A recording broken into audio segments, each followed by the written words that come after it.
Verso 19. Portanto, sem se apegar aos frutos das atividades, tem-se de agir por uma questão de dever, pois, trabalhando sem apego, alcança-se o Supremo. Verso 20. Reis, tais como Janaka, alcançaram a perfeição com a simples execução dos deveres prescritos. Portanto, apenas para educar o povo em geral, deve-se executar teu trabalho. Vou repetir. Verso 19. Portanto, sem se apegar aos frutos das atividades, tem-se de agir por uma questão de dever, pois, trabalhando sem apego, alcança-se o Supremo. Verso 20. Reis, tais como Janaka, alcançaram a perfeição com a simples execução dos deveres prescritos. Portanto, apenas para educar o povo em geral, deve-se executar teu trabalho. Hare Krishna. Hare Krishna, muito obrigado, Eva. Om Gyana Tivirandasya Gyananjana Shalakaya Chakshuram Militam Yena Tasmai Shri Gurave Namaha. Muito bem, então agora são 7 horas, 1 minuto, e nós vamos até as 7h10. Bhagavad Gita, 3:19, Tasma Ashakta Satatam Karma Samachara Ashakto Hi Acharan Karma Param Apnoti Purusha Kamaraiva Hi Samsidin Ashtita Janakaraya Lokasamgraham Evapi Sampasyan Katun Arhasi. Esses mantras, esses 2 versos, eles são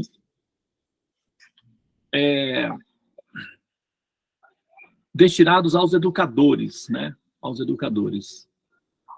Krishna, ele está orientando Arjuna para assumir a sua responsabilidade como educador.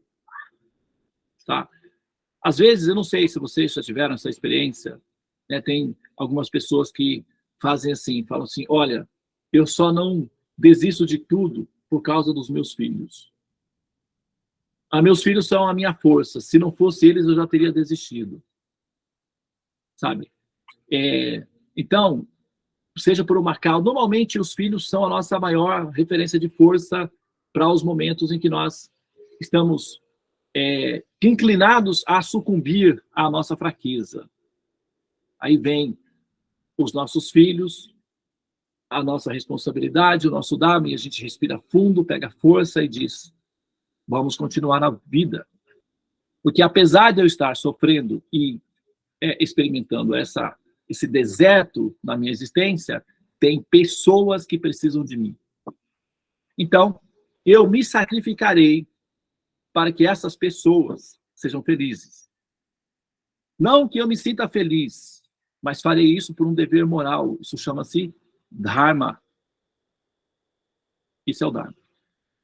Então, Krishna está dizendo para o Arjuna aqui, olha, por uma questão de dever moral, de Dharma, quando você não encontrar sentido nenhum na sua movimentação, no seu objetivo, na sua meta, quando tudo estiver escuro e você perder a sua bússola, a sua direção, lembre-se que tem muita gente dependendo de você, do seu esforço. A sua desistência é simplesmente um ato egocêntrico e irresponsável. Por isso que, de certa forma, o ato de nós entrarmos em estado de lamentação, de ilusão, significa que nós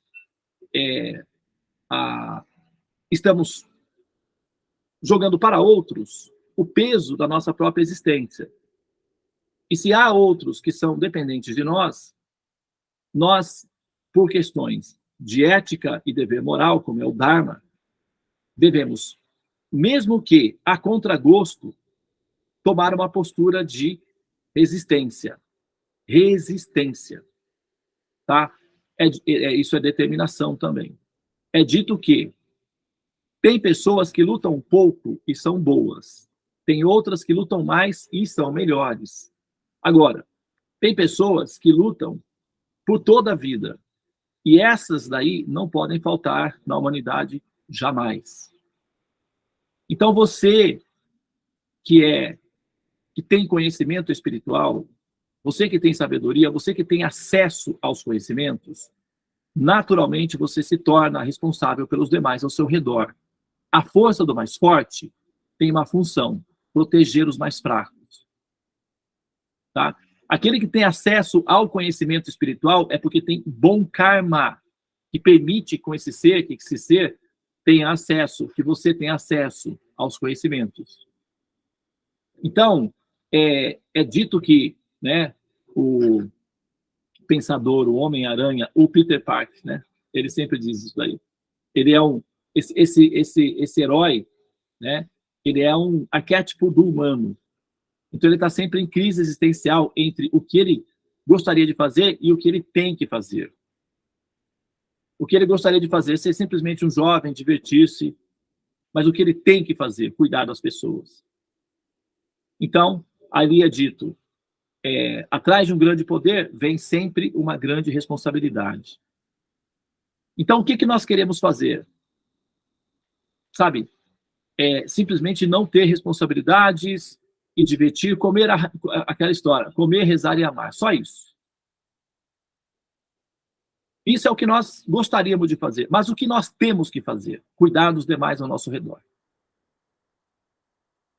Tá? Isso é Dharma. E se você faz isso, o que acontece? Você pareia a sua consciência com a consciência divina, ou com a consciência de Deus, porque ele, como o Pai Supremo de todas as criaturas, ele é responsável por todas elas. Tá? Pela segurança de todas. Então, quando você, enquanto ser que ascende, que evolui, que cresce, assume para si esse Dharma, essa preocupação com os demais ao seu redor, você está pareando a sua consciência com a consciência de Deus. E nesse ponto você se unifica ao Supremo. A unidade com o Absoluto não é fundir-se e deixar de existir para não fazer nada. O Ser Supremo, Deus, o Criador, ele está sempre em atividade, gente. Tá? Ele cria todo esse universo material, chamado material, e faz a manutenção dele, e ainda tem que ouvir todos nós. Diariamente, às vezes, tem pessoas que procuram ele para conversar 3 vezes ao dia, ou 5 vezes, sei lá quantas vezes. Então, vocês acham que a vida de Deus é uma calmaria absoluta? São atividades contínuas. E uma delas é a preocupação com o bem-estar dos seus filhinhos e filhinhas. Então, parear com Deus ou tornar-se unificada com Deus significa aceitar para si as mesmas preocupações de Deus. Isso quer dizer o quê? Resgatar as almas da condição de ignorância, onde elas sofrem constantemente, para trazê-las para uma condição de eternidade e bem-aventurança, que é a existência na transcendência, ou o chamado reino do Supremo. Essa não foi a missão de Jesus e todos os outros personalidades santas? Ah, mas Devananda, eu não sou Jesus, eu não sou uma pessoa santa. Não tem problema nenhum.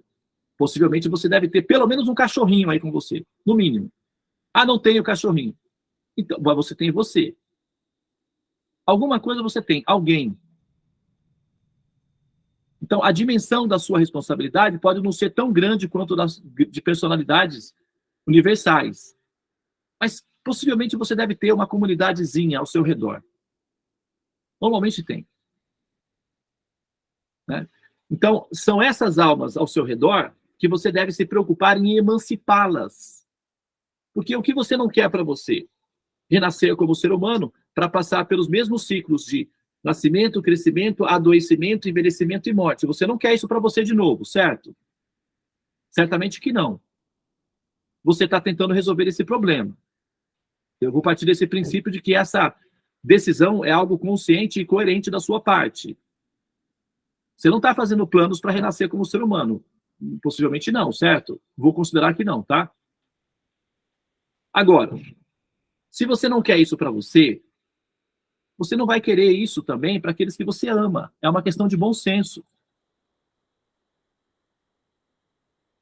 Não é que a gente é misóginos, nós temos aversão à humanidade. Temos gratidão, temos amor, compaixão pela humanidade. Nós só não queremos voltar a renascer nela, só isso. Porque a situação é um pouco caótica, instável. Por exemplo, tem pessoas que saem da favela ou de bairros pobres, mas não têm ojeriza, vergonha, aversão à sua raiz. Até tem saudades, tem carinho, tem compaixão por aquelas pessoas. Mas elas se emanciparam, têm bons trabalhos, enfim, foram viver outras vidas, mas elas não têm aversão às suas raízes. Ela até volta, até faz alguma coisa pela comunidade, até quer ajudar. Mas não é que ela quer voltar a viver a vida que ela tinha antes. Vocês entendem isso? E da mesma forma, nós estamos nos preparando para nos emancipar para uma condição de existência melhor, mas isso não significa que nós temos aversão à humanidade, não é isso. É só que a gente quer viver melhor, só isso.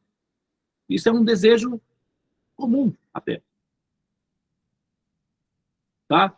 Então, por uma questão de dever moral, nós temos que pensar nos demais que não têm essa consciência, que estão vivendo suas vidas no modus ervilha, não têm consciência do que está acontecendo com elas, e é preciso que a gente se preocupe um pouco e ofereça pelo menos o que é suficiente para que elas se emancipem um pouco mais, para não permanecer na condição de prisioneiras eternas do ciclo samsara, dos repetidos nascimentos e mortes. É só isso.